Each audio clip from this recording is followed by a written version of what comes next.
Phone آیا ایک محترمہ کا، شوہر کے اویدھ سمبند ہے دوسری عورت کے ساتھ، کوئی دعا بتا دیجئے، کوئی وظیفہ بتا دیجئے۔ میں نے کہا کہ معاف کرنا میری بہن، آپ کے شوہر کو دعا کی ضرورت نہیں ہے۔ جو شادی شدہ ہو کر کے کسی دوسری عورت کے ساتھ اویدھ سمبند بنا رہا ہے، اس کو دعا اور وظیفہ کی ضرورت نہیں ہے، اس کو جوتے اور چپل کی ضرورت ہے، اس کا دماغ ٹھیک کرنے کی ضرورت ہے۔ اسلام، معاف کیجئے، صرف مردوں کا دین نہیں ہے، اسلام مردوں اور عورتوں دونوں کا دین ہے۔ اور ایسا نہیں ہے کہ اسلام نے عورت کو دبایا ہے، یہ ہماری اور آپ کی غلطیاں ہیں جس کی وجہ سے آج اسلام بدنام ہو رہا ہے۔ بیمار دوائی کھاتا نہیں، بدنام طبیب کا نام ہوا، ہوئے کام برے تو مسلمان سے، بدنام بیچارہ اسلام ہوا۔ اسلام نے تو عورت کو یہ سمان دیا ہے، قرآن میں مردوں کے نام پر کوئی سورت نہیں اتری، عورت کے نام پہ سورہ نیسا اتری۔ عورت کے 3 بڑے بڑے روپ ہیں، عورت ماں ہوتی ہے، عورت بیٹی ہوتی ہے، عورت بیوی ہوتی ہے۔ یہ عورت جب ماں کے روپ میں آتی ہے، قرآن کیا کہتا ہے؟ وَوَصَّيْنَا الْإِنسَانَ بِوَالِدَيْهِ، اے انسان، اپنے ماتا پتا کے ساتھ تو اچھا سلوک کر، اپنے ماں باپ کے ساتھ تو اچھا سلوک کر۔ ابھی یو پی سے ایک جگہ سے خبر میرے پاس آئی، میں فون پر موبائل پر کسی نے مجھ کو بتایا، اللہ کی قسم میرے رونگٹے کھڑے ہو گئے۔ 70 سال کی بوڑھی ماں، شوگر کی مریضہ تھی، ایک ہی بیٹا اور بہو گھر میں رہتے تھے۔ 70 سال کی بوڑھی ماں گھر میں جگہ جگہ پیشاب کر دیتی تھی، بیٹا اپنی بوڑھی ماں کو ڈانٹتا تھا، بہو بھی ڈانٹتی تھی، پھٹکارتی تھی، کیوں تم ادھر ادھر پیشاب کر دے رہی ہو؟ ماں نے کہا بیٹا یاد کر اپنا بچپن، تو بھی تو جگہ جگہ پیشاب کر دیا کرتا تھا، اور میں پوچھا لے کر کے تیرے پیشاب کو صاف کر دیا کرتی تھی۔ تو دن بھر میں 25 مرتبہ کپڑے میں پیشاب کرتا تھا، میں 25 مرتبہ تیرے کپڑے کو چینج کر دیتی تھی۔ پہلے کے زمانے میں تو ڈائپر وغیرہ بھی نہیں تھا، اب تو ماشاءاللہ نئے دور کی عورتیں ہیں، ڈائپر ہے، وائپس ہے، فلانا ہے، ڈھکانا ہے، تو بہت آسانی ہے۔ اس بوڑھی ماں کو جو جگہ جگہ پیشاب کرتی تھی، اس کے اپنے بیٹے نے اور بہو نے اتنا مارا، اس محلے کے ایک آدمی نے دیکھا اس بوڑھی عورت کو گٹھری کی طرح پڑے ہوئے کمرے میں، اس بوڑھی عورت کی لاش ملی ہے، اور لاش ایسی طریقے سے ملی ہے کہ چہرے پر مارنے کے نشانات بھی ہیں، چوٹ کے نشانات بھی ہیں، اور پولیس کو اور محلے والوں کو پورا ڈاؤٹ ہے کہ اسی بیٹے اور بہو نے مل کر کے اپنی ماں کو مارا ہے۔ یہ حالات ہیں آج۔ انسان اتنا کرور ہو چکا ہے، اتنا کٹھور ہو چکا ہے، اتنا سخت دل ہو چکا ہے۔ وَوَصَّيْنَا الْإِنسَانَ بِوَالِدَيْهِ، اے انسان تو اپنے ماتا پتا کے ساتھ اچھا سلوک کر۔ حَمَلَتْهُ أُمُّهُ کرہا، حملت امہ وہنن علی وہن، تیری ماں نے تکلیف در تکلیف سے تجھ کو اپنے پیٹ میں رکھا ہے۔ قرآن کے 26ویں پارے میں اللہ نے فرمایا وَوَصَّيْنَا الْإِنسَانَ بِوَالِدَيْهِ إِحْسَانًا، ہم نے انسان کو حکم دیا اپنے ماتا پتا کے ساتھ تو اچھا سلوک کر۔ حملت امہ کرہا ووضعتہ کرہا، تیری ماں نے بڑی تکلیف سے تجھ کو پیٹ میں رکھا تھا اور بڑی تکلیفیں جھیل کر کے تجھ کو جنم دیا تھا۔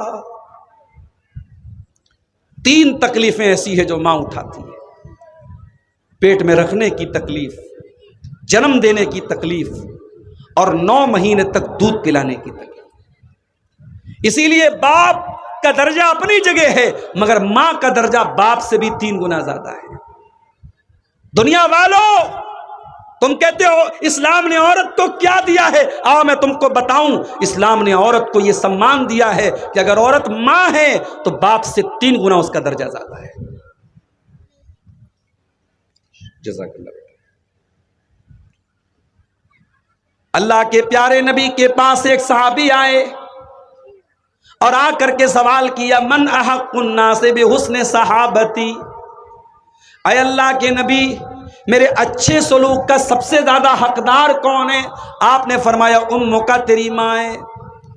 پوچھا اس کے بعد کون ہے؟ آپ نے فرمایا تیری ماں ہے۔ اس کے بعد پوچھا کون ہے؟ فرمایا تیری ماں ہے۔ چوتھی مرتبہ آپ نے فرمایا تیرا باپ ہے۔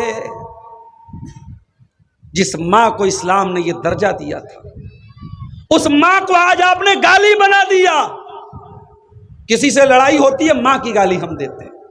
تمہیں گالی دینے کے لیے باپ نہیں ملا، گالی دینے کے لیے بھائی نہیں ملا، گالی دینے کے لیے کوئی اور ماں ملی تھی تجھے گالی دینے کے لیے، تو نے ماں کو گالی بنا دیا۔ نبی نے 3 مرتبہ ماں کا نام لیا۔ ایک صحابی اللہ کے نبی کے پاس آئے اور کہا، اے اللہ کے نبی میں جہاد میں جانا چاہتا ہوں، آپ کے ساتھ جنگ میں جانا چاہتا ہوں، میں اپنے ماں باپ کو چھوڑ کے آیا ہوں، رو رہے ہیں میرے ماں باپ۔ آپ نے فرمایا اے میرے صحابی جاؤ اور اپنے ماں باپ کو ہنسا کر کے آؤ جیسے تم رلا کر کے آئے ہو۔ ماں باپ کو رلانے کی تم کو اجازت نہیں ہے، انہوں نے ہمیشہ تمہیں ہنسایا ہے، ان کی وجہ سے تمہارے لب پر مسکراہٹ آئی ہے، لہذا تمہاری وجہ سے ان کی آنکھوں میں آنسو نہیں آنے چاہیے، جاؤ اپنے ماں باپ کو تم ہنسا کر کے آؤ۔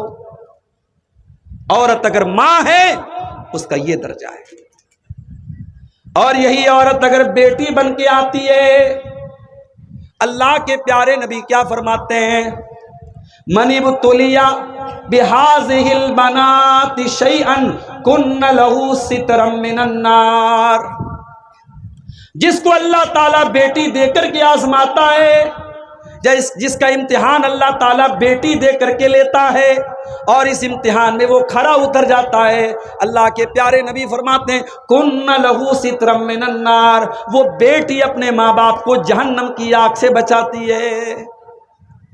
او بیٹی والو، بیٹی تو تم کو جہنم کی آگ سے بچانے کے لیے آئی ہے، مگر تم نے کیا کیا ذرا غور کرو۔ کتنی بیٹیاں ہیں، باپ اپنی بیٹی سے ڈھنگ سے بات تک نہیں کرتا، جوان بیٹی سے باپ بات کرنا بھی اپنی انسلٹ سمجھتا ہے، باپ گھر میں آتا ہے بیٹی جلدی سے کمرے میں چلی جاتی ہے، باپ کو دیکھ کے ڈر جاتی ہے۔ او لوگوں، باپ بیٹیوں کو ڈرانے والا نہیں، باپ بیٹیوں سے پیار کرنے والا ہونا چاہیے۔ اللہ کے پیارے نبی جناب محمد رسول اللہ صلی اللہ علیہ وسلم کیسے باپ تھے بیٹی؟ حضرت عائشہ فرماتی ہیں، بخاری کی روایت ہے، جب حضرت فاطمہ آتی تھی، نبی کی بیٹی جب آتی تھی، اللہ کے پیارے نبی اپنی بیٹی کا ویلکم کرتے تھے، سواگت کرتے تھے، کھڑے ہو جاتے تھے اور کہتے تھے مرحبا ببنتی، اے میری بیٹی تیرا آنا مبارک ہو، اور آپ اپنی بیٹی کا ہاتھ پکڑ کے چوم لیتے تھے اور اپنی سیٹ پر اپنے بغل میں اپنے بازو میں اپنی بیٹی کو بٹھاتے تھے۔ بیٹی اگر ہے عورت تو پیار اور سمان کے لائق ہے۔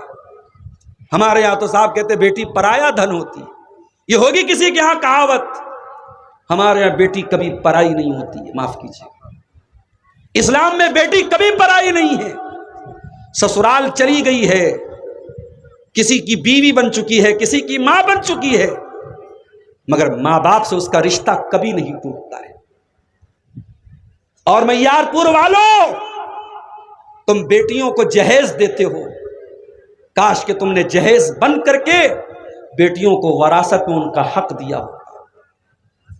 جاؤ بہار اور کٹیہار کے کسی بھی عالم سے سوال کر کے پوچھو کہ بھائی اپنی بہن کا حق دیے بغیر اور باپ اپنی بیٹی کو جائیداد میں وراثت میں اس کے حق سے محروم کر کے اگر حج کرنے جا رہا ہے، عمرہ کرنے جا رہا ہے، کیا اس کا عمرہ قبول ہوگا اللہ تعالیٰ کے؟ جاؤ فتویٰ پوچھ لو۔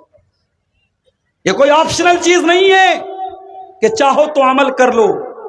اللہ نے قرآن میں جب وراثت بیان کی فرمایا وَتِلْكَ حُدُودُ اللَّهِ، اے میرے بندو ہم جو وراثت کا مسئلہ بتا رہے ہیں بیٹی کا اتنا ہے، بیٹے کا اتنا ہے، شوہر کا اتنا ہے، بیوی کا اتنا ہے، باپ کا اتنا ہے، ماں کا اتنا ہے. ہم یہ جو مسئلہ بیان کر رہے ہیں، اے دنیا والوں کان کھول کر کے سن لو. وَتِلْكَ حُدُودُ اللَّهِ، یہ اللہ کی بنائی ہوئی بارڈر ہے، یہ اللہ کی بنائی ہوئی حد ہے. انڈیا کی بنگلہ دیش کی بارڈر قریب ہے آپ کے ہاں سے، بنگلہ دیش کی بارڈر اور نیپال کی بارڈر قریب ہے آپ کے ہاں سے. اگر بارڈر پر بی ایس ایف کے جوان بیٹھے ہیں، اگر اللیگل طریقے سے کوئی بارڈر کراس کرتا ہے فوراً سپاہی ایکشن لیتے ہیں. اللیگل طریقے سے کسی کو کسی دوسرے دیش کی سرحد میں جانے کی اجازت نہیں ہے. اللہ کہہ رہا ہے وراثت کا جو قانون ہم نے دیا ہے یہ اللہ کی بنائی ہوئی بارڈر ہے، یہ اللہ کی بنائی ہوئی حد ہے، یہ اللہ کی بنائی ہوئی لمٹ ہے. اس کو کراس کرو گے تو تم اللیگل مانے جاؤ. باپ کے مرنے کے بعد بھی باپ کی وراثت میں بیٹی کا حق ہے. ہاں بیٹے کا آدھا ملے گا اس کو، کیونکہ بیٹا کماتا ہے، بیٹا اپنی ماں کو بھی خرچہ دیتا ہے، بیوی کو بھی خرچہ دیتا ہے، بیٹے کی ذمہ داری رہتا ہے، بیٹے کو ڈبل ملے گا. مگر بیٹے کا آدھا بیٹی کو بھی ملے گا، بھائی کا آدھا بہن کو بھی ملے گا. یہ اللہ کا بنایا ہوا قانون. اسلام میں بیٹی پرایا دھن نہیں ہوتی ہے، معاف کیجیے. یہی عورت جب بیوی بنتی ہے، کبھی آپ نے غور کیا نکاح کا یہ بندھن کتنا مضبوط ہوتا ہے؟ شوہر اور بیوی کے درمیان نکاح کے بعد کوئی پردہ نہیں ہے. جب تک شادی نہیں ہوئی تھی ایک دوسرے کو دیکھنا بھی جائز نہیں تھا. جب تک شادی نہیں ہوئی تھی عورت کے بدن کو ٹچ کرنا بھی حرام تھا. جب تک شادی نہیں ہوئی تھی عورت کے بدن کو دیکھنا بھی حرام تھا. اور آج نکاح ہو گیا، سر سے پیر تک وہ عورت حلال ہو گئی. یہ نکاح کی برکت ہے. اور اس نکاح میں اللہ کا نام لے کر خطبہ نکاح پڑھ کے قاضی صاحب ایجاب و قبول کراتے ہیں، مولوی صاحب نکاح پڑھاتے ہیں، اللہ کا کلام پڑھ کے دلہا سے کہتے ہیں کہ میں تیرا نکاح فلاں کے ساتھ کر رہا ہوں. اللہ کا کلام پڑھ کر کے یہ نکاح کیا جاتا ہے. اسی لیے اللہ کے پیارے نبی نے اپنے آخری خطبے میں حجۃ الوداع کے موقع پر عرفات کے میدان میں 1.25 لاکھ صحابہ کو خطاب کر کے فرمایا تھا اتقوا اللہ فی النساء، اے لوگو تم عورتوں کے بارے میں اللہ سے ڈرتے رہنا. فإنکم اخذتموہن بأمان اللہ، کیونکہ تم نے جب نکاح کیا تو ان کو اللہ کی پناہ میں لیا ہے. واستحللتم فروجہن بکلمۃ اللہ، اور تم نے اللہ کا کلام پڑھ کر کے اللہ کا نام لے کر کے ان کی شرمگاہوں کو حلال کیا ہے. کل تک وہ حرام تھیں، نکاح کے ذریعے تمہارے لیے حلال ہو. اور جب یہ عورت بیوی بن کے آتی ہے، اللہ کی قسم گرل فرینڈ بوائے فرینڈ کے رشتے بہت چل رہے ہیں سماج، حرام رشتے بہت چل رہے ہیں سماج میں. مگر جو غلط ہے وہ غلط ہی رہے گا، اور جو صحیح ہے وہ صحیح ہی رہے گا. شوہر اور بیوی کا جو رشتہ ہے، جو حلال رشتہ ہے، اللہ کی قسم اس میں سکون ہے. حرام رشتوں میں سکون نہیں ہے. اور یہی وجہ ہے کہ آج گرل فرینڈ بوائے فرینڈ کو دھوکہ دے کے بھاگ جاتی ہے. یہ برگر اور پیزا کھانے والی قوم جب ہر چیز میں فاسٹ کام کرنے لگی، شارٹ کٹ تلاش کرنے لگی، تو رشتوں میں بھی شارٹ کٹ تلاش کیا جانے لگا. شوہر سے من بھر گیا تو شوہر کو بیوی چھوڑ کے بھاگ رہی ہے، بیوی سے من بھر گیا شوہر چھوڑ کے بھاگ رہا ہے. گرل فرینڈ بوائے فرینڈ کا رشتہ بنا، کچھ دنوں تک فائدہ اٹھایا، پھر وہ اس کے راستے وہ اس کے راستے. کتنی بڑی بے غیرتی ہے، کتنی بڑی بے شرمی ہے کہ ایک دوسرے کے تن سے فائدہ اٹھایا جائے، ایک دوسرے کے شریر سے فائدہ اٹھایا جائے، اور اس کے بعد کہا جاتا بریک اپ ہو گیا. بریک اپ ہو گیا. آج بریک اپ ہوا، کل پیچ اپ ہوا، اس کے ساتھ بریک اپ ہوا، اس کے ساتھ پیچ اپ ہوا. رشتہ نہیں ہوا، کپڑا ہے، ڈوری ہے، باندھ دی نہیں، یہ رشتہ ہے میرے پیارے سے. اسی لیے حرام رشتے میں وہ سکون پیدا ہو ہی نہیں سکتا جو نکاح میں پیدا ہو. یہ الگ بات ہے کہ ہم نے نکاح کو بھی آج ایک مقدس رشتے کو بھی آج ہم نے ناپاک بنا دیا ہے. اب نکاح کہاں ہوتا ہے بھائی صاحب؟ اب تو سودا ہوتا ہے. لڑکا جتنا کوالیفائیڈ ہے، لڑکا جتنا پڑھا لکھا ہے، لڑکا جتنی اچھی جاب پر ہے، اتنا مہنگا سودا لگایا جاتا ہے. 3 لاکھ دینا پڑے گا آپ کو. ہمارے لڑکے کو بلیٹ چاہیے. اور تھوڑا اگر لڑکا زیادہ پڑھا لکھا ہے، زیادہ پیسہ کمانے والا، گورنمنٹ جاب میں ہے، تو تو بڑا سا منہ کھل جائے گا فارچونر چاہیے، اور آج کل فارچونر سے بھی بڑھیا کوئی گاڑی آئی ہے، پتہ نہیں کیا نام ہے اس کا، لینڈ کروزر وغیرہ، تو خیر کچھ بھی ڈیمانڈ کر دی جاتی ہے۔ بیٹیوں کا تم سودا کر رہے ہو، بے شرمی اور بے غیرتی کی حد ہے۔ بیٹیاں سودا کرنے کی چیز نہیں ہوتی ہے میرے بھائی، بیٹی بڑی نصیب والے لوگوں کو ملتی ہے۔ میرا تجربہ ہے، اور تم بھی تجربہ کر کے دیکھ لینا، جس کے گھر میں بیٹی پیدا ہوئی ہے وہ تجربہ کر کے دیکھ لے، اس کی روزی روٹی میں برکت پیدا ہو جاتی ہے، اس کے مال میں برکت پیدا ہو جاتی ہے، آٹومیٹک اس کو محسوس ہوتا ہے کہ میرے گھر میں برکت آئی ہے۔ اور جن کے گھروں سے بیٹیاں چلی جاتی ہیں ان کا کاروبار مندہ پڑ جاتا ہے، ان کی روزی روٹی کمزور ہو جاتی ہے، بیٹیاں برکت لے کے آتی ہے میرے ساتھ۔ عورت بیٹی ہے برکت لے کے آئی، ماں ہے جنت لے کر کے آئی، بیوی ہے سکون لے کر کے آئی۔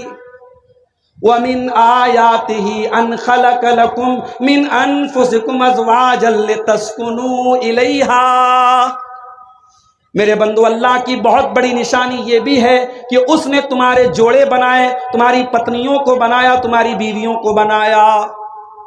ہاں اے لوگو، اتنے بڑے بڑے جلسے کر رہے ہو، کس لیے کر رہے ہو؟ جلسے کا عنوان کیا رہتا ہے؟ معاشرے کی اصلاح کرنا ہے۔ معاشرے کی اصلاح کیسے ہوگی؟ جب تک گھر کی اصلاح نہیں ہوگی، اور گھر کی اصلاح کیسے ہوگی؟ جب تک نیک گھر والی نہیں آئے گی۔ اسی لیے اللہ کے پیارے نبی فرماتے ہیں تنکح المرأۃ لاربعین، جب عورت کا نکاح ہوتا ہے 4 چیزیں عورت کے اندر لوگ دیکھتے ہیں، لمالہا پیسہ دیکھتے ہیں، ولجمالہا خوبصورتی دیکھتے ہیں، ولحسب یا خاندان دیکھتے ہیں، ولدینہا اور کچھ لوگ دینداری دیکھتے ہیں۔ آپ نے فرمایا فاظفر بذات الدین، تم دیندار عورت کو اپنے گھر میں لے کے آ جاؤ، تم کامیاب ہو جاؤ گے۔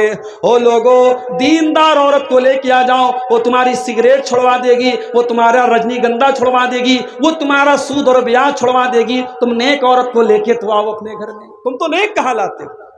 تم تو خوبصورت لاتے ہو، تم تو اپنی برادری کی لاتے ہو، اپنے خاندان کی لاتے ہو، تم دینداری کو نہیں دیکھتے۔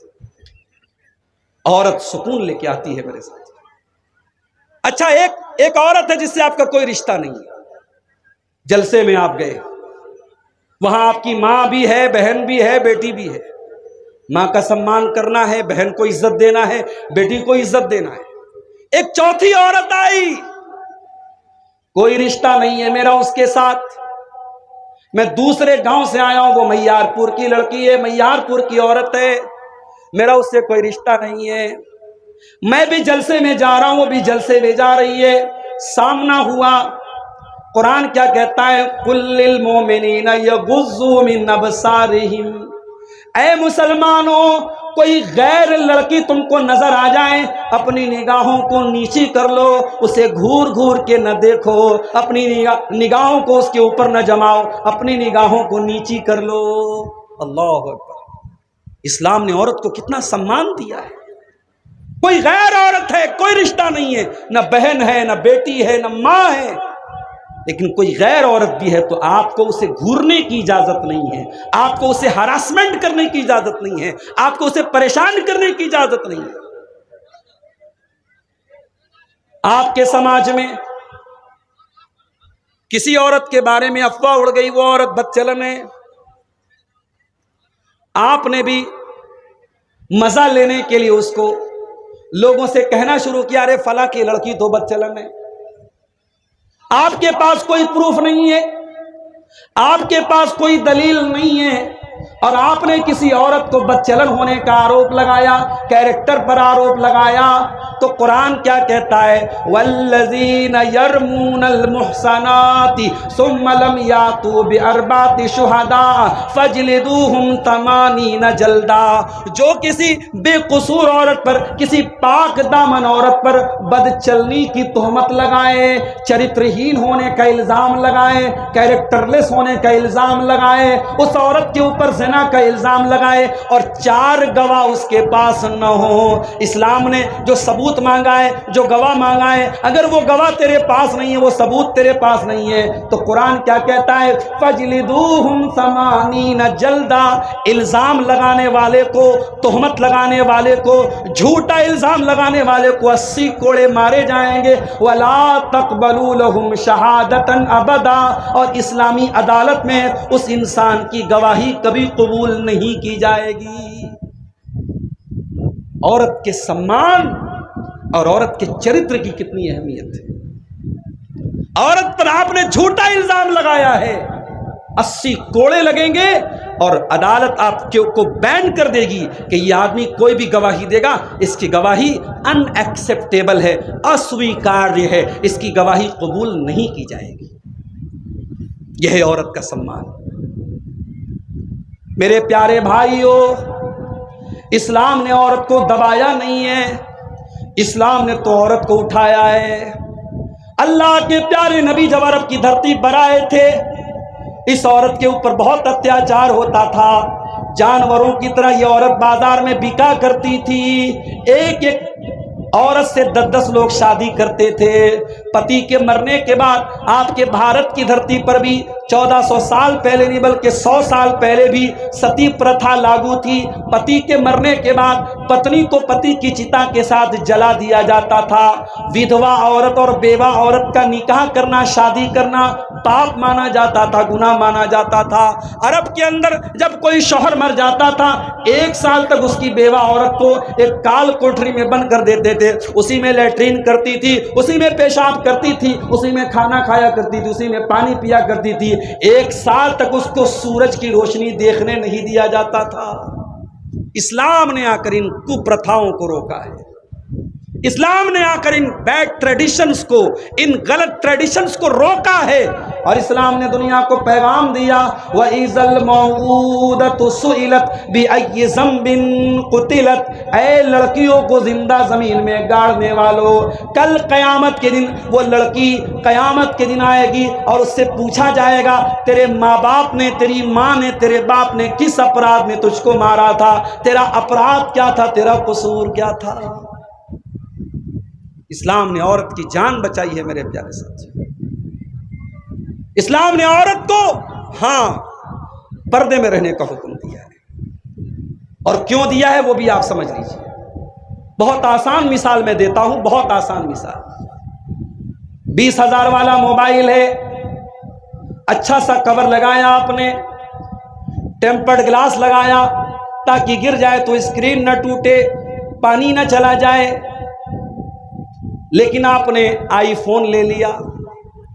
نیا والا آئی فون کتنے کا آ رہا ہے؟ شاید 75,000 کا یا 1 لاکھ کا آ رہا ہے نیا والا آئی فون، یا وہ ایک اور سیمسنگ کا کون سا الٹرا آ رہا ہے 1 سوا لاکھ کا۔ اتنا مہنگا آپ نے موبائل لیا۔ موبائل مہنگا ہے تو کور اور مہنگا ہے، مطلب کور بھی اسی حساب کا ہے۔ جتنا قیمتی موبائل ہے اس کو پروٹیکٹ کرنے کے راستے اتنے ہی مشکل ہیں، تاکہ موبائل قیمتی ہے، کھو نہ جائے، چوری نہ ہو جائے، ٹوٹ نہ جائے، گر نہ جائے۔ میری پیاری ماں بہنوں، اسلام آپ کو دنیا کی سب سے قیمتی دولت قرار دیتا ہے۔ اللہ کے پیارے نبی فرماتے ہیں الدنیا کلھا متاع وخیر متاع الدنیا المرأة الصالحہ، اے عورتوں تم دنیا کی سب سے قیمتی دولت ہو، اور جب تم سب سے قیمتی دولت ہو تو قرآن کہتا ہے تمہیں پردے میں رہنا چاہیے۔ یا ایھا النبی قل لازواجک وبناتک ونساء المؤمنین، اے نبی اپنی بیویوں سے بھی کہہ دیجئے، اپنی بیٹیوں سے بھی کہہ دیجئے، اور تمام مسلمان عورتوں سے کہہ دیجئے یدنین علیہن من جلابیبہن، کہ جب وہ اپنے گھر سے نکلیں تو چادر میں نکلیں، پردے میں نکلیں، نقاب میں نکلیں، اپنے آپ کو ایکسپوز نہ کریں، اپنے حسن کی نمائش نہ کریں، اپنی خوبصورتی کا پرچار نہ کریں، چھپ کر کے نکلیں، پردے میں نکلیں۔ ذالک ادنی ان یعرفن فلا یؤذین، تاکہ دنیا سمجھ جائے یہ شریف گھر کی لڑکیاں ہیں، یہ مسلمان لڑکیاں ہیں، یہ نیک گھرانے کی لڑکیاں ہیں، اور کسی کو چھیڑنے کی ہمت نہ ہو سکے۔ اسلام نے اگر عورت کو پردے کا حکم دیا ہے تو عورت کی سرکشا کے لیے دیا ہے، عورت کو بچانے کے لیے دیا ہے میرے پیارے۔ اسلام تو وہ دین ہے، زناکاری کو اسلام حرام قرار دیتا ہے، اور حرام ہی قرار نہیں دیتا بلکہ اللہ فرماتا ہے وَلَا تَقْرَبُوا الزِّنَا، تم زنا کے قریب بھی نہ جانا۔ اسلام نے جب زنا سے روکا ہے تو زنا سے قریب لے کے جانے والی تمام چیزوں کو بین کر دیا اسلام نے۔ عورت اکیلے ٹریول کرے گی، سفر کرے گی، اس کی جان کو، اس کی آبرو کو خطرہ ہوگا۔ اسلام کہتا ہے لا تسافر المرأة الا ومعها محرم، عورت بغیر محرم کے سفر نہ کرے، اس کا کوئی محرم ہونا چاہیے، باپ ہو، شوہر ہو، بیوی، بیٹا ہو، بھائی ہو، بھانجا ہو، بھتیجا ہو، کوئی بھی محرم ہونا چاہیے۔ کوئی عورت اکیلے میں کسی غیر مرد کے ساتھ نہیں ملے گی۔ فرمایا لا یخلون رجل بامرأة الا وثالثهما الشیطان، کوئی مرد کسی عورت کے ساتھ اکیلے میں نہ جائے۔ جوان بیٹیوں کو حافظ جی کے پاس پڑھنے بھیجتے ہو، یہ جائز نہیں ہے، معاف کرنا۔ بہت نیک انسان ہے حافظ صاحب، بہت اللہ والے مولوی صاحب، مگر جوان بیٹی کو کسی مرد کے پاس تعلیم کے لیے بھیجنا یہ صحیح نہیں ہے۔ اگر پردے کے بغیر تعلیم ہو رہی ہے اور آپ کی جوان بیٹی مولوی صاحب کے پاس اور حافظ صاحب کے پاس جا کے تعلیم حاصل کر رہی ہے تو آپ زنا کو دعوت دے رہے ہو، آپ حرام کام کو دعوت دے رہے ہیں۔ قرآن کہہ رہا ہے وَلَا تَقْرَبُوا الزِّنَا، زنا کے قریب بھی مت جاؤ۔ مسجد میں عورت نماز پڑھنے آ سکتی ہے، نبی کے دور میں بھی عورتیں آتی تھیں۔ ایک صحابی جن کا نام عمرو بن سلمہ تھا، اپنے قبیلے میں وہی اکلوتے تھے جن کو قرآن یاد تھا، اور 6 سال کے بچے تھے وہ۔ جب ان کی قوم کے لوگ ایمان لائے اور نبی اکرم نے حکم دیا کہ جاؤ اپنی قوم کو تم لوگ نماز پڑھو اور تم میں سے کوئی آدمی امام بن جائے، جس کو قرآن زیادہ یاد ہو اس کو امام بنا دو۔ عمرو بن سلمہ کے قبیلے کے لوگوں نے غور کیا، پورے قبیلے میں سب سے زیادہ قرآن اگر کسی کو یاد تھا 6 سال کے بچے کو یاد تھا، بچے کا نام عمرو بن سلمہ تھا، لوگوں نے امام بنا دیا۔ عمرو بن سلمہ کہتے ہیں میرے پاس ایک ہی کپڑا تھا، ایک ہی چادر تھی، وہی میری لنگی تھی، وہی میرا کرتا تھا، ایک ہی چادر پہنتا تھا میں، اس کو پہن کر کے میں نماز پڑھانے لگا۔ جب میں رکوع میں جاتا تھا تو میری سورین نظر آ جاتی تھی، میری پیچھے کی شرمگاہ نظر آ جاتی تھی۔ عورتوں نے کمپلینٹ کی، شکایت کی، کہا کہ ارے کم سے کم اپنے امام کی شرمگاہ تو ڈھانپ دو، اپنے امام کی پیچھے کی شرمگاہ تو کور کر دو، اتنا کپڑا تو لا کے اس کو دے دو۔ حضرت عمرو بن سلمہ کہتے ہیں میری قوم کے لوگوں نے مجھے چادر لا کے دی، اتنی خوشی مجھے ہوئی کہ اس سے زیادہ مجھے خوشی کبھی نہیں ہوئی تھی۔ پتہ یہ چلا کہ نبی کے دور میں عورتیں مسجد میں آتی تھی، ان کا انتظام ہوتا تھا۔ آج سیمانچل میں اتنا بڑا بیلٹ ہے اہل حدیثوں کا، جا کے سروے کر لیجئے، جتنی مسجدوں میں جمعہ کی نماز ہوتی ہے جائیے اور سروے کیجئے، کتنی جمعہ کی جامع مسجدوں میں جہاں جمعہ کی نماز ہوتی ہے، کتنی جامع مساجد میں عورتوں کی نماز کا انتظام ہے، جائیے پتہ کر کے۔ میرا ایک اندازہ ہے کہ شاید اگر 100 مسجدیں ہوں گی جہاں جمعہ ہو رہا ہے تو 90 مسجدوں میں عورتوں کا انتظام نہیں ہے، معاف کیجیے، سیمانچل کی بات کر رہا ہوں۔ آپ کی عورتیں سال میں ایک بار جلسہ ہو رہا ہے، اور معاف کیجئے گا آپ کے یہاں جلسہ کم اور میلہ زیادہ ہوتا ہے۔ ہم لوگ جلسے میں آتے ہیں، اپنی قیام گاہ سے اسٹیج تک آنے میں ہی ہم سارا منظر دیکھ لیتے ہیں۔ راستے میں کون تقریر سننے آیا ہے، کون موبائل پر کہاں لگا ہوا ہے، کون کس کو دیکھ رہا ہے، کون کس کو اشارہ کر رہا ہے، کون کس کو دیکھ کے مسکرا رہا ہے، ہم لوگ بھی بڑی دور کی نظر رکھتے ہیں میرے پیارے ساتھی۔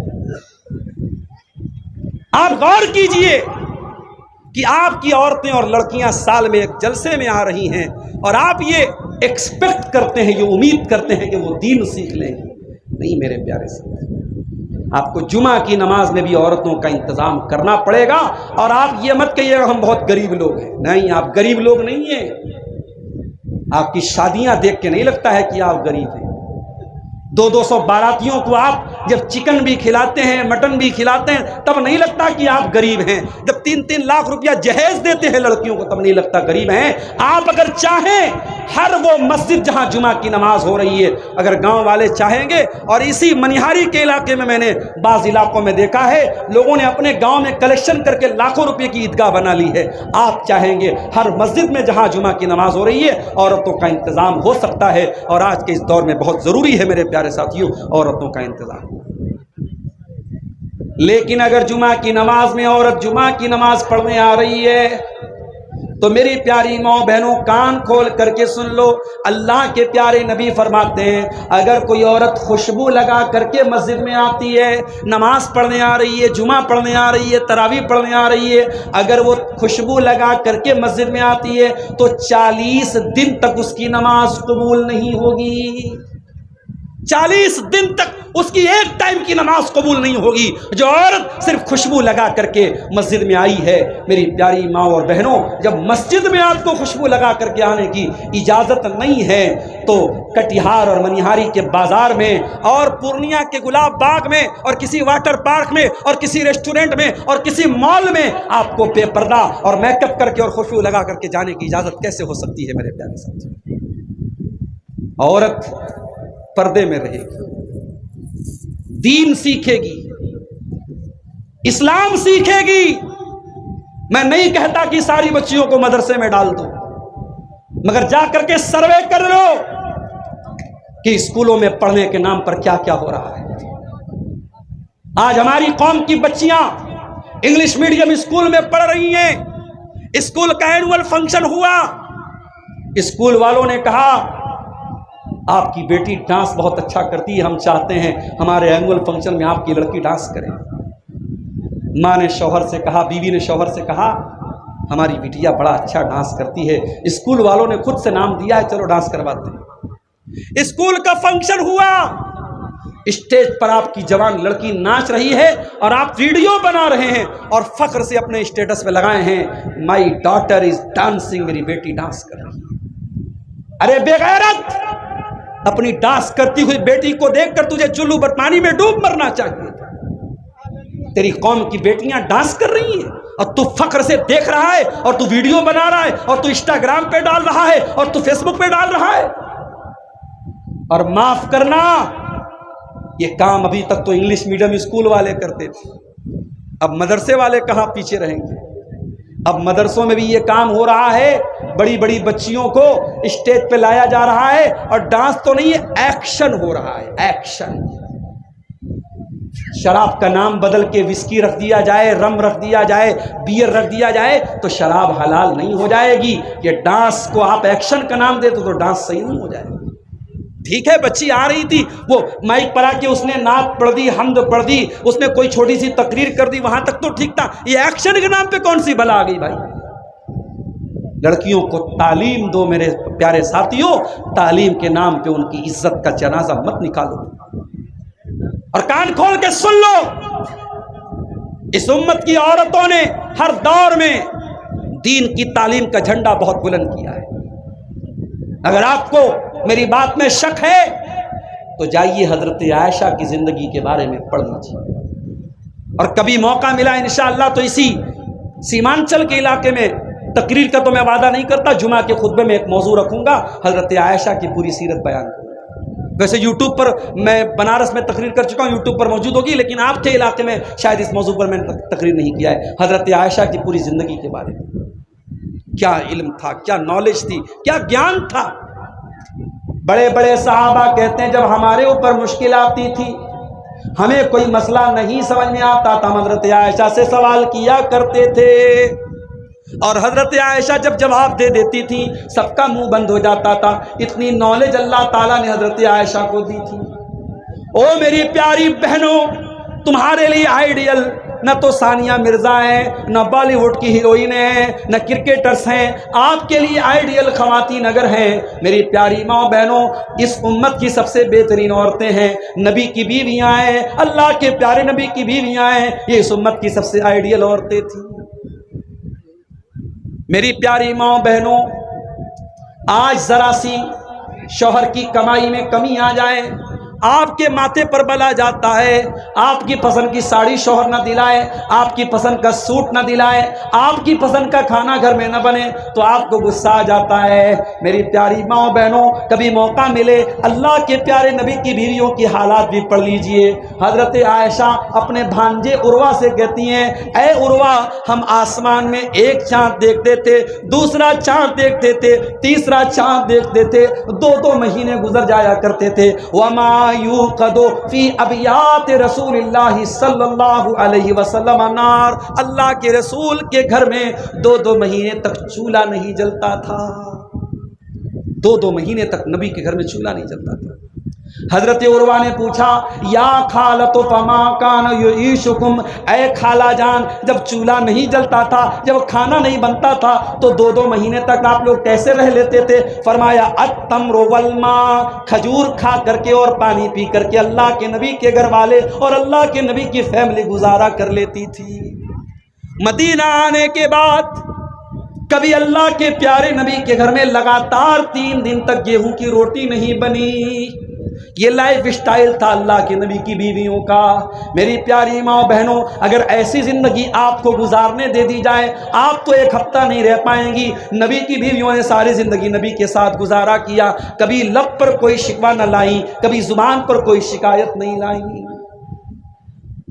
ایک مرتبہ، آج میں نے گھڑی نہیں لگائی ہے، ٹائم زیادہ ہو جائے تو پتہ 12 بج چکے ہیں، میرے نکلنے کا بھی ٹائم ہو رہا ہے۔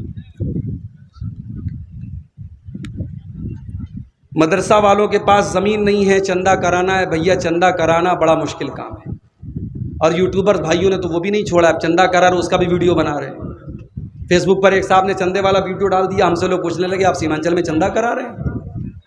اب چندہ کوئی خراب چیز نہیں ہے، لیکن چندے کا ایک ہنر ہوتا ہے، وہ ہم لوگوں کے پاس نہیں ہے۔ وہ جو ہمارے حضرت علی صاحب ہیں، اختر عالم مفتاحی صاحب ہیں، اور بھی جو بنگلہ مقررین ہیں، وہ بیچارے چندہ لوگوں کو پکڑ پکڑ کے، دباؤ ڈال کے، زور ڈال کے، جو 5000 لینے والا اس کی جیب سے 10,000 نکلوا لیتے، وہ سب ہنر ہم لوگوں کے پاس نہیں ہے میرے بھائی۔ ہم زبان سے کہہ سکتے ہیں، ٹائم ہمارے پاس کم ہے، میں تقریر کے آخری پوائنٹ پر ہوں، 5 منٹ آپ کے سامنے رکوں گا تقریر ختم کر کے۔ آپ کو جو چندہ دینا ہو، اگر آپ محبت رکھتے ہیں مدرسے سے، دین سے، علماء سے، اور آپ چاہتے ہیں کہ قوم کی بچیاں ایک اچھے ادارے میں پڑھیں، آپ آئیے اور اپنا چندہ یہاں لکھوائیے، دے کے جائیے۔ میں سب کے لیے دعا کرتا ہوں، اللہ سب کے چندے کو قبول فرمائے۔ آخری بات رکھ رہا ہوں، 12 کراس ہو رہا ہے۔ میں بات یہ کر رہا تھا عورت کی تعلیم کے بارے میں، حضرت عائشہ کے بارے میں بات کر رہا ہوں۔ حضرت عائشہ، باپ بیمار ہے، حضرت ابو بکر صدیق باپ سے ملنے کے لیے، بڑے غور سے سننا میار پور والوں، حضرت عائشہ اپنے ابا جان ابو بکر صدیق سے ملنے کے لیے گئی۔ اب حضرت ابو بکر کا آخری ٹائم ہے۔ جب باپ نے بیٹی کو دیکھا، بیٹی کوئی معمولی بیٹی تو نہیں ہے، نبی کی سب سے پیاری بیوی ہے۔ حضرت ابو بکر نے پوچھا، اے بیٹی، یہ بتا کہ جب اللہ کے نبی کا انتقال ہوا تھا تو آپ کو کتنے کپڑوں میں کفنایا گیا تھا؟ کہا کہ ابا جان، کفن رسول اللہ صلی اللہ علیہ وسلم فی ثلاثت بیض سہولیت، اللہ کے پیارے نبی کو 3 کاٹن کی چادروں میں، 3 سوتی کپڑوں میں کفنایا گیا تھا۔ کہا کہ اے میری بیٹی، یہ میرا کپڑا رکھا ہوا ہے، وہیں پر سفید رنگ کا ایک کپڑا رکھا تھا جو بیماری کے دنوں میں حضرت ابو بکر پہنا کرتے تھے، اس پہ داغ دھبے بھی لگے تھے۔ کہا اے میری بیٹی، 1 کپڑا یہ لے لینا اور 2 کپڑا اور لے لینا، اور نبی کی سنت کے مطابق مجھ کو بھی 3 کپڑوں میں کفنانا۔ پتہ یہ چلا کہ صحابہ مرنے میں بھی نبی کی سنتوں پر عمل کرتے تھے۔ میت کے تعلق سے بھی آج ہمارے یہاں بہت ساری بدعات ہیں۔ میں سیمانچل کے حالات نہیں جانتا، بنارس میں بہت ساری بدعات اہل حدیثوں میں تو کم ہیں، دوسروں کے یہاں بہت ساری ہیں۔ تیسرے دن تیجا ہو رہا ہے، 40ویں دن 40واں ہو رہا ہے، قرآن خوانی ہو رہی ہے، اور مردے کو جب دفنانے لگتے ہیں تو بیر کی پتی کو قبر میں ڈال رہے ہیں، دفنانے کے بعد قبر پہ کھڑے ہو کے اذان دے رہے ہیں، بہت کچھ ہو رہا ہے۔ مگر یاد رکھو میرے پیارے ساتھیوں، ہمیں میت کے تعلق سے اور مرنے والے کے تعلق سے بھی ہمیں کوشش یہ کرنی چاہیے کہ ہم پیارے نبی کی سنت پر عمل کریں۔ حضرت ابو بکر نے کہا کہ میری بیٹی، جب نبی کے کفن میں 3 کپڑے تھے تو میرے کفن میں بھی 3 کپڑے رکھنا۔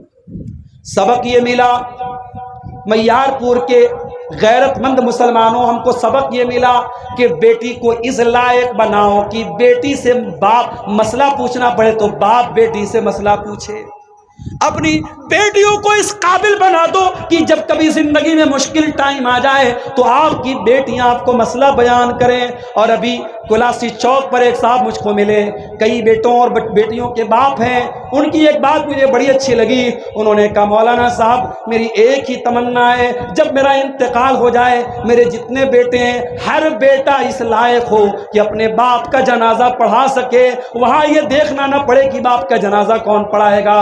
مولوی صاحب میں ہر بیٹے کو عالم دین بنا رہا ہوں، ہر بیٹے کو حافظ قرآن بنا رہا ہوں، ہر بیٹے کو اس لائق بنا رہا ہوں کہ وہ بیٹا میرے جنازے کی نماز پڑھا سکے، ہر بیٹی کو دین کا علم دے رہا ہوں تاکہ کل جب میں مر جاؤں میری بیٹیاں میرے لیے دعا کر سکیں۔ میرے پیارے بھائیوں، یہ سوچ ہر ماں کی ہونی چاہیے، یہ سوچ ہر باپ کی ہونی چاہیے۔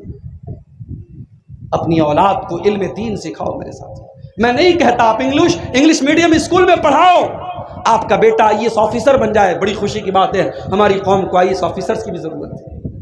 آپ کی بیٹیاں ڈاکٹر بن جائیں، ہماری قوم کو لیڈیز ڈاکٹر کی بھی ضرورت ہے۔ آپ کے بچے وکیل بن جائیں، ہمیں اپنے کمزور اور مظلوم بھائیوں کا کیس لڑنے کے لیے اچھے وکیلوں کی بھی ضرورت ہے۔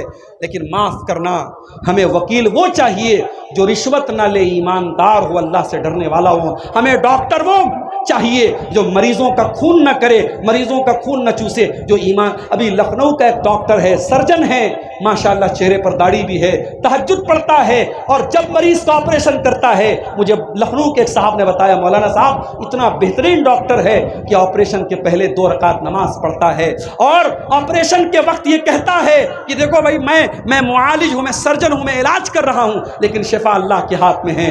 اور 5 ٹائم کا نمازی ہے، سوموار کو نفل روزہ رکھتا ہے، جمعرات کو نفل روزہ رکھتا ہے۔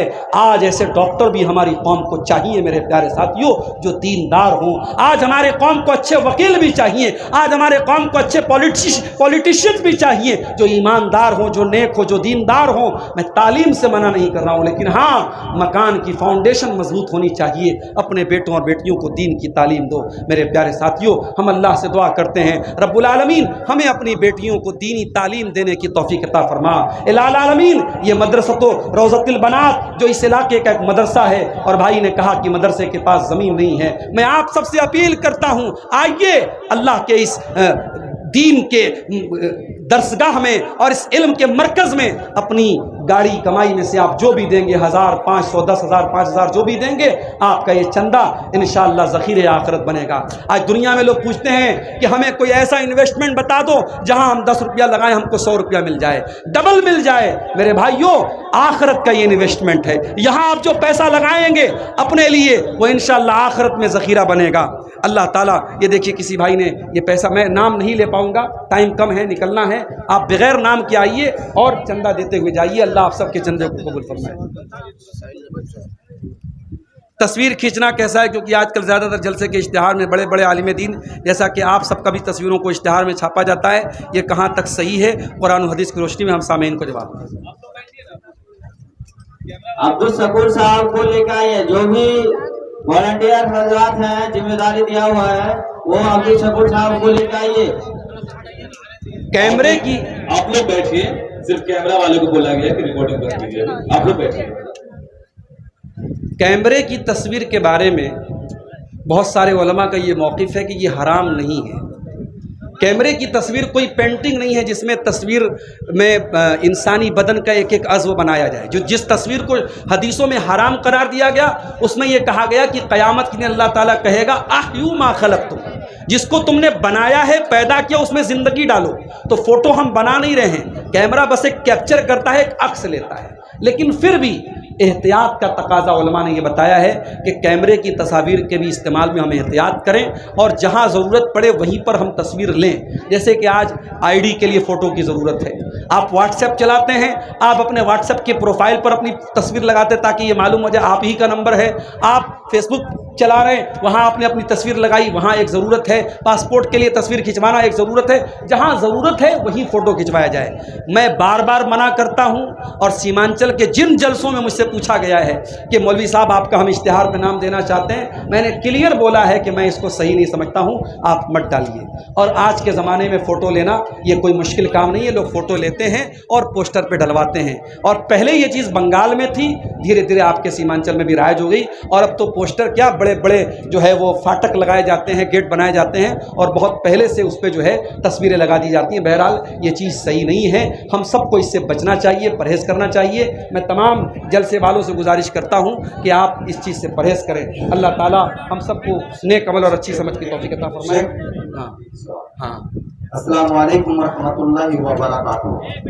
شیخ یہ 2-4 سال سے یہ پتہ کی جا رہا ہے، پہلے جو میں کیا کہتا میت کے تعلق سے، جی جی جو میت کو قبر میں دفناتے ہیں، ہاں تو پہلے جو یہ تھا کہ میت کو قبر میں دفناتے وقت وہ چیپ لٹایا کرتے تھے۔ ہاں ابھی کچھ اس میں فتنہ، کچھ علماء کریں گے یہ ایسا کر رہا ہے، کچھ علماء لوگ کریں گے ایسا کر رہا ہے۔ جی تو کچھ کہا ہے کہ ابھی جو میت کو لٹانا ہے وہ بالکل قبر کی جو دیوار ہے، ہاں۔ دیوار میں بالکل اس کو کھڑا کر کے لٹانا ہے۔ اب اس میں یہ صحیح ہے کہ کون سا صحیح ہے، کس حدیث کو حدیث سے آپ وضاحت کیجیے انشاءاللہ ماشاءاللہ الحمدللہ۔ دیکھیے حدیثوں میں جو بات آئی ہے وہ یہ ہے کہ میت کا چہرہ جو ہونا چاہیے وہ قبلہ رخ ہونا چاہیے۔ اب بعض علماء نے اس حدیث کا یہ مطلب لیا ہے کہ میت کو تو چت لٹایا جائے، صرف اس کے چہرے کو قبلہ کی طرف گھما دیا جائے، اور بعض علماء نے اس حدیث کا یہ مطلب لیا ہے کہ میت کی پوری باڈی کو اس طریقے سے رکھا جائے کہ اس کا چہرہ اور اس کی پوری باڈی جو ہے وہ قبلہ کی طرف اس کا رخ ہو۔ تو شاید اسی مسئلے کو لے کے یہاں کنفیوژن ہے، اور میں اس طریقے کے معاملات میں بات کرنے سے اس لیے پرہیز کرتا ہوں کہ آپ کے علاقے کے جو علماء ہیں وہ علاقے کی چیزوں کو زیادہ بہتر سمجھتے ہیں، اور جب حدیث میں الفاظ میں دونوں طریقے کی گنجائش ہے تو میں کوئی ایک بات بولوں اور آپ کے علاقے کے علماء کچھ اور بولیں اور آپس میں اس کو لے کر کے ٹکراؤ ہو تو یہ مناسب نہیں ہے۔ میری گزارش یہ ہے کہ آپ کے سیمانچل کے جو بڑے علماء ہیں، عام طور سے جلسوں میں آتے ہیں صدارت میں، شیخ رحمۃ اللہ صاحب ہیں، شیخ انعام الحق صاحب ہیں، شیخ جلیل مدنی صاحب، اور بھی جو بڑے بڑے علماء ہیں وہ سینئر علماء ہیں اور اس علاقے کے تمام حالات کو سمجھتے ہیں، انہوں نے بہت سارے جنازوں میں شرکت کی ہے۔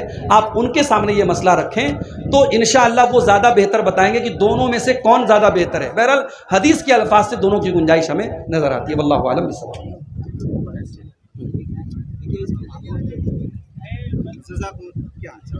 چلیے ٹھیک ہے، وقت کم ہے، نکلنا ہے ہم کو، لمبا سفر کرنا ہے۔ آئیے آپ لوگوں کو جو چندہ دینا ہے دیتے رہیے، آئیے۔ اللہ آپ کو۔ ایک آئینہ چمک گیا، ایک چور ہو گیا، چمکی عرب کی ریت پہ وحدت کی ایک کرن، چمکی عرب کی ریت پہ وحدت کی ایک کرن، عالم تمام نور سے معمور ہو گیا،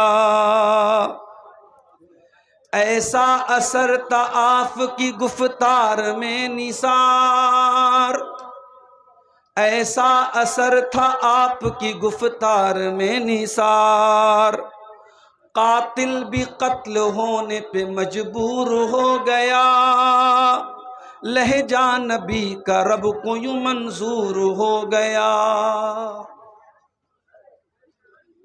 صدر محترم، علماء کرام، محترم بزرگوں، نوجوان ساتھیوں،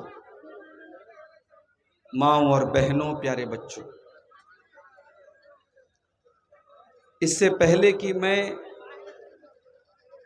اپنی تقریر شروع کروں، ہمارے یوٹیوبرز بھائی بیٹھے ہیں، میں بہت اہم بات ان کے لیے رکھنا چاہتا ہوں۔ سیمانچل کے جلسوں میں سینکڑوں کی تعداد میں یوٹیوبرز آ رہے ہیں،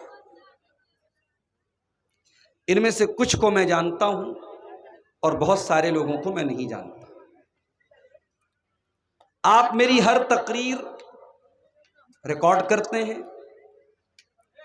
اسے یوٹیوب پر ڈالتے ہیں۔ میں نے کئی بار منع کیا کہ تھمبنیل غلط سلط مت لگائیے، ڈیٹ صحیح تاب تقریروں کو مت ڈالیے، میرے لیے بہت سارے مسئلے کھڑے ہو جاتے ہیں، مگر کوئی کنٹرول نہیں ہے۔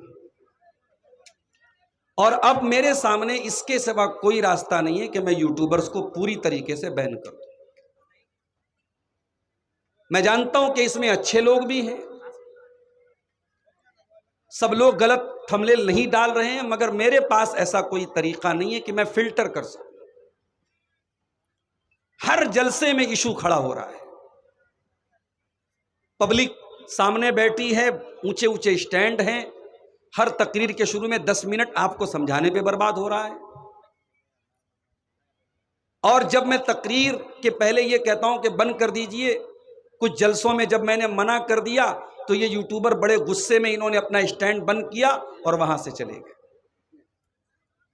اس سے ایک بات کلیئر ہوئی کہ آپ کو مجھ سے کوئی محبت نہیں، میری تقریر سے کوئی محبت نہیں، آپ کو ریکارڈنگ کرنی تھی، نہیں کرنا ہوا، اجازت نہیں ملی، آپ فوراً چلے گئے. بہت غصے میں گیا. کچھ جلسوں میں اگر کچھ نامناسب واقعات ہوئے جو نہیں ہونے چاہیے تھے، آپ نے اس کو بھی ریکارڈ کیا اور اس پر بھی آپ نے بھڑکاؤ قسم کی ہیڈنگ لگا کر کے سوشل میڈیا پر ویوز حاصل کیے. میرے پاس اب آپ کو بین کرنے کے سوا کوئی راستہ نہیں. آئندہ اس علاقے میں اور بھی پروگرام ہیں، آپ لوگوں کے پاس جانکاری ہوگی. میں آپ پہلے سے آج آپ کو بتا دیتا ہوں، آپ وہاں آنے کی تکلیف مت کیجیے گا. آج آپ سب آئے ہیں، میں آپ کا سمان کرتا ہوں، میں نے آج آپ کو منع نہیں کیا، اجازت دی ہے. آئندہ پروگراموں میں پہلے سے جلسے والوں سے بول کے رکھوں گا، آپ یوٹیوبرز کو الاؤڈ مت کیجیے، اس کے بعد ہی میں تقریر کرنے آؤں. اور کیوں میں ایسا کر رہا ہوں، میں نے ساری وجہ آپ کے سامنے بیان کر دی. میرے لیے بہت سارے ایشوز ہیں، بہت سارے مسئلے ہیں، میں تمام باتیں آپ کے سامنے بیان بھی نہیں کر سکتا.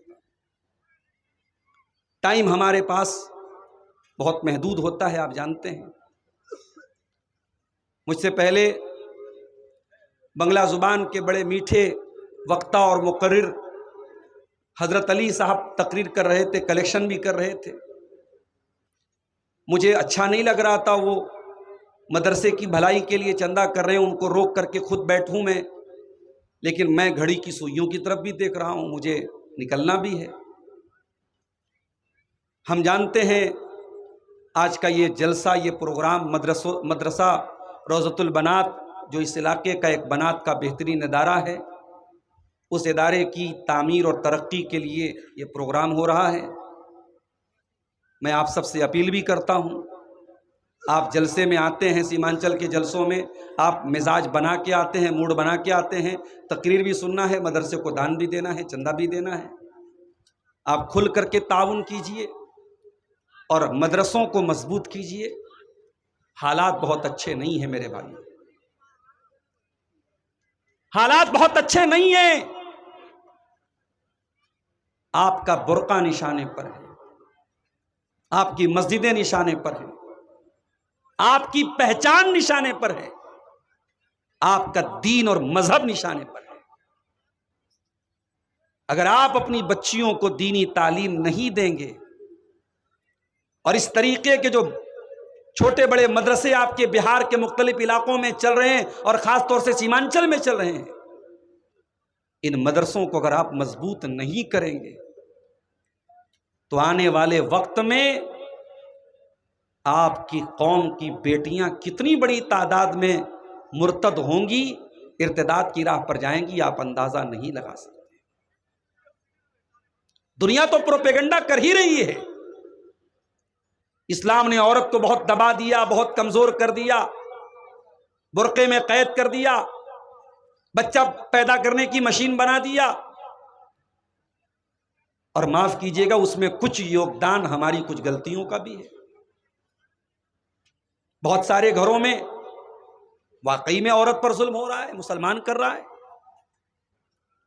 شراب پی کے شوہر آ رہا ہے، بیوی کو مار رہا ہے، پیٹ رہا ہے، بیوی بیچاری محنت کر رہی ہے، کام کر رہی ہے، پریوار چلا رہی ہے، اور شوہر بیچارہ آتا ہے شراب کے نشے میں اور بیوی کو مارتا بھی ہے اور اپنے آپ کو ترم خان بھی سمجھتا ہے.